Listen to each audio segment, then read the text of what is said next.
کیا ابو سفیان نے جو ہے وہ مزید مشرکین کو بھی دعوت دی اپنی مدد کے لیے؟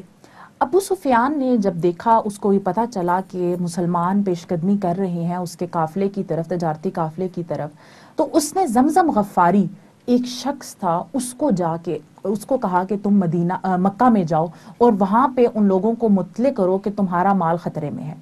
جب زمزم غفاری مکہ میں آیا تو اس وقت جو احتجاج کرنے کا ایک صورت تھی اس نے وہ اپنائی، اور اس نے اپنے اونٹ کو جو ہے اس نے اس کا کجاوا الٹا کر دیا، اور اس نے جو ہے وہ کہا کہ یا معشر القریش اللطیمہ اللطیمہ، اے قریش کے لوگوں بچاؤ بچاؤ،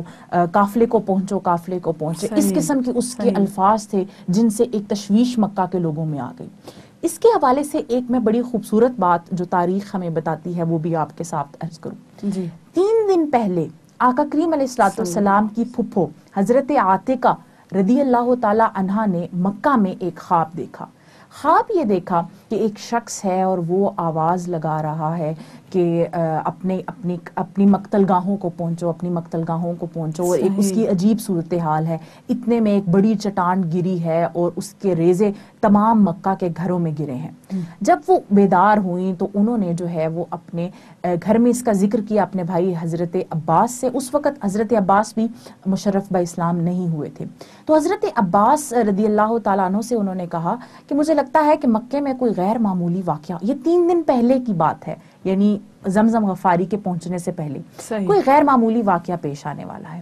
اب حضرت عباس رضی اللہ تعالیٰ عنہ سے انہوں نے کہا کہ ابھی آپ اس کا کسی کے ساتھ ذکر نہ کیجئے گا، لیکن وہ کہا جاتا ہے نا کہ زبان سے جب بات آپ کے نکل جاتی ہے تو وہ پھر آپ کی نہیں رہتی، تو تذکرہ بہرحال ابو جہل تک پہنچ گیا۔ تو ابو جہل تو خاندان رسول صلی اللہ علیہ وآلہ وسلم کو تکلیف پہنچانے کا کوئی موقع ہاتھ سے جانے نہیں دیتا تھا۔ حضرت عباس طواف کر رہے تھے، اس نے اپنی وہ مسند پر بیٹھا تھا جہاں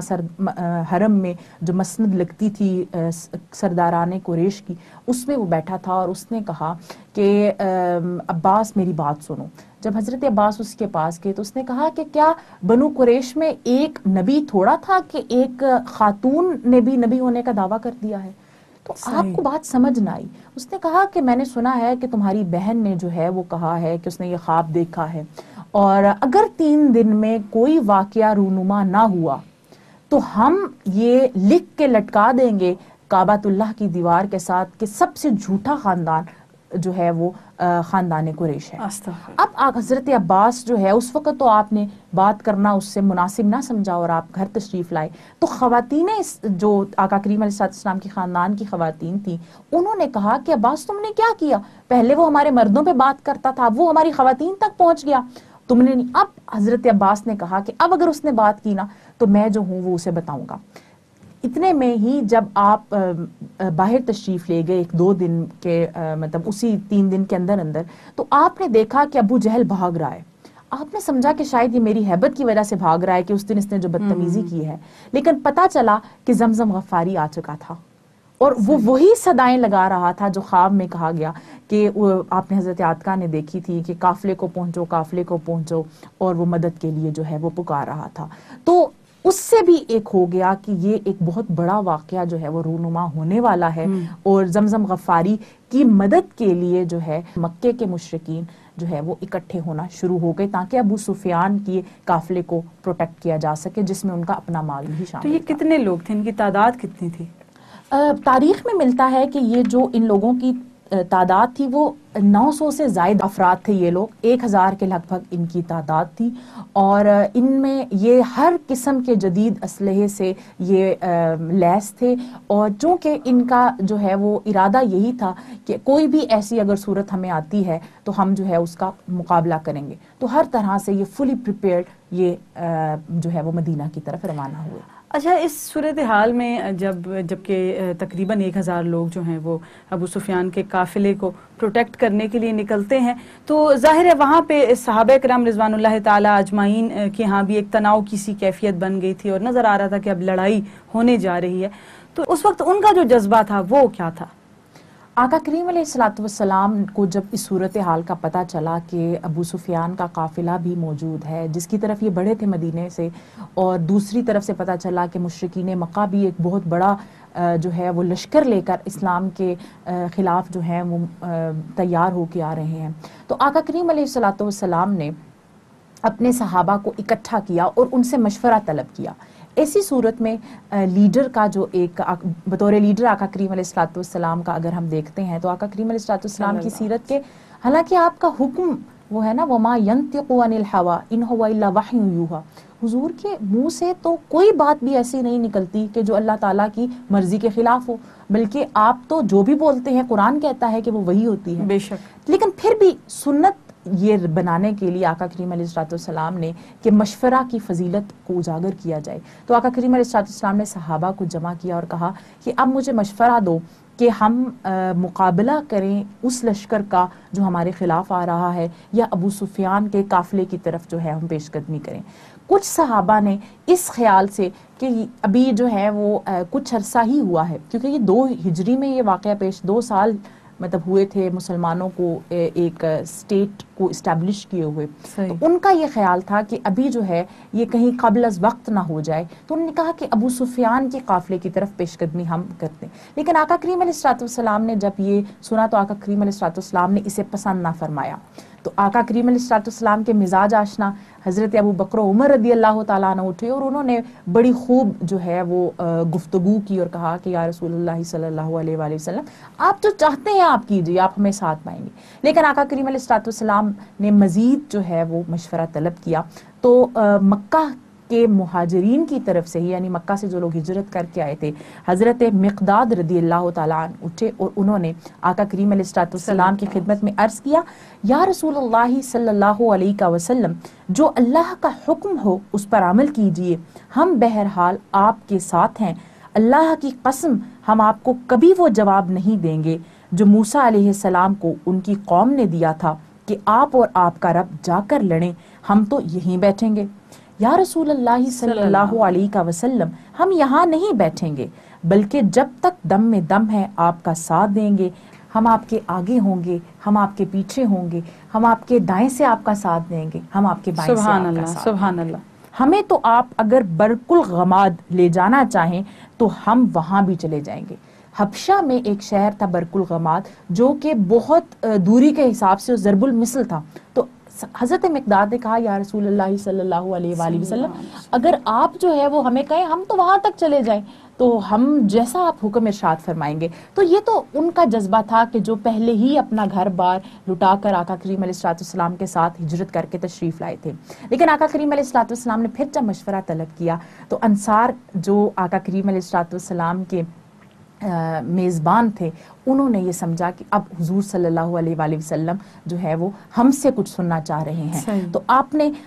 جب آقا کریم علیہ الصلوۃ والسلام نے ارشاد فرمایا اشیروا علیہ مجھے مشورہ دو، تو حضرت سعد ابن معاذ رضی اللہ تعالیٰ عنہ اٹھے جو کہ ایک سردار تھے اور آپ نے کہا یا رسول اللہ صلی اللہ علیہ وسلم شاید آپ ہماری رائے جاننا چاہتے ہیں. آقا کریم علیہ الصلوۃ والسلام نے کہا بالکل یہی بات ہے. تو آقا کریم علیہ الصلوۃ والسلام کے ان جانثار صحابی نے کہا کہ یا رسول اللہ صلی اللہ علیہ وسلم ہم آپ پر ایمان لائے ہیں، آپ کی تصدیق کی ہے، اللہ کی طرف سے آپ جو پیغام لائے ہیں اس کی حقانیت کی گواہی دی ہے اور ہر حال میں آپ کی اطاعت و فرما برداری کا عہد کیا ہے. یا رسول اللہ صلی اللہ علیہ وسلم ممکن ہے آپ کا خیال ہو کہ انصار صرف اس وقت ساتھ دینے کے پابند ہیں جب دشمن مدینے پر حملہ آور ہو، لیکن میں تمام انصار کی طرف سے آپ کو یقین دلاتا ہوں کہ ہم ہر صورت میں آپ کا ساتھ دیں گے. آپ جہاں تشریف لے جانا چاہیں جائیں، جس سے تعلق رکھنا ہو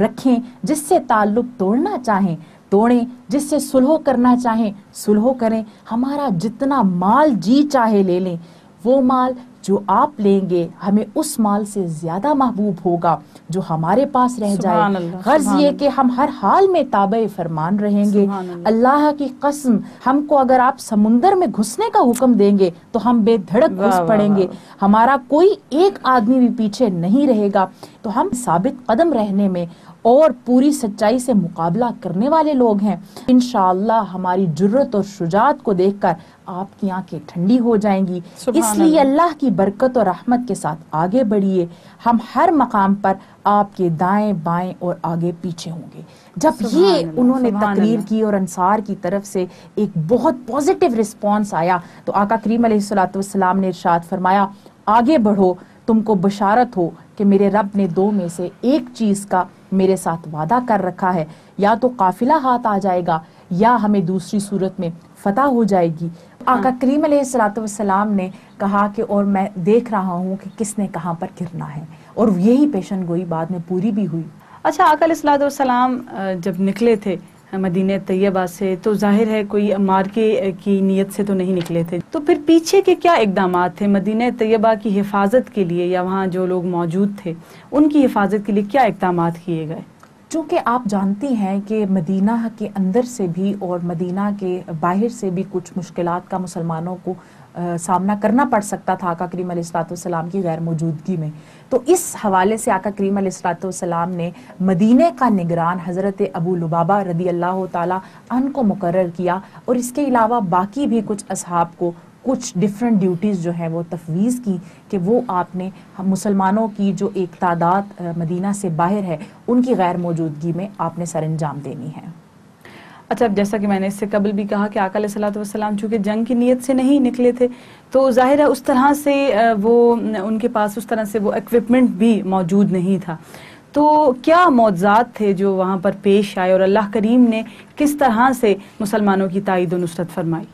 اچھا سلمہ, یہ جو سفر تھا نا اس میں ایک تو مساوات کا درس بھی ہمیں بہت ملتا ہے. اس میں اگر ہم دیکھیں تو آقا کریم علیہ الصلوۃ والسلام جب نکلے نا تو جیسے آپ نے کہا کہ آلات حرب و ضرب کی کمی تھی مسلمانوں کے پاس اور نیت بھی وہ نہیں تھی, تو 3 لوگوں کے پاس ایک اونٹ تھا جس پر وہ باری باری سواری کیا کرتے تھے. آقا کریم علیہ الصلوۃ والسلام نے جن 2 شخصیات کو اپنے ساتھ مقرر کیا کہ وہ آقا کریم علیہ الصلوۃ والسلام کے شریک سواری ہوں گے, ان میں حضرت علی اور حضرت زید رضی اللہ تعالی عنہما دونوں تھے. ایسا نہیں تھا کہ آقا کریم علیہ الصلوۃ والسلام لیڈر تھے اور چاہتے تو وہ سواری کا کیا تھا, لیکن آقا کریم علیہ الصلوۃ والسلام نے مساوات کو اپنی ذات سے شروع کیا اور آپ نے اپنے ساتھ ان کو مقرر فرمایا. اب آقا کریم علیہ الصلوۃ والسلام کے جب سواری سے سوار ہونے کی باری ختم ہوئی اور آقا کریم علیہ الصلوۃ والسلام کے دونوں اصحاب کی باری آئی تو انہوں نے کہا یا رسول اللہ صلی اللہ علیہ وآلہ وسلم, ہم اپنی باری آپ کو دیتے ہیں, آپ تشریف فرما رہی ہے. تو آقا کریم علیہ الصلوۃ والسلام نے جو جملے ارشاد فرمائے نا بڑے خوبصورت تھے. آقا کریم علیہ الصلوۃ والسلام نے ارشاد فرمایا نہ تو طاقت میں تم مجھ سے قوی ہو کہ تم چل سکتے ہو, میں نہیں چل سکتا. سبحان اللہ. ٹھیک ہے, جس کے کندھوں پر بار نبوت آیا اس کی طاقت کا کیا اندازہ,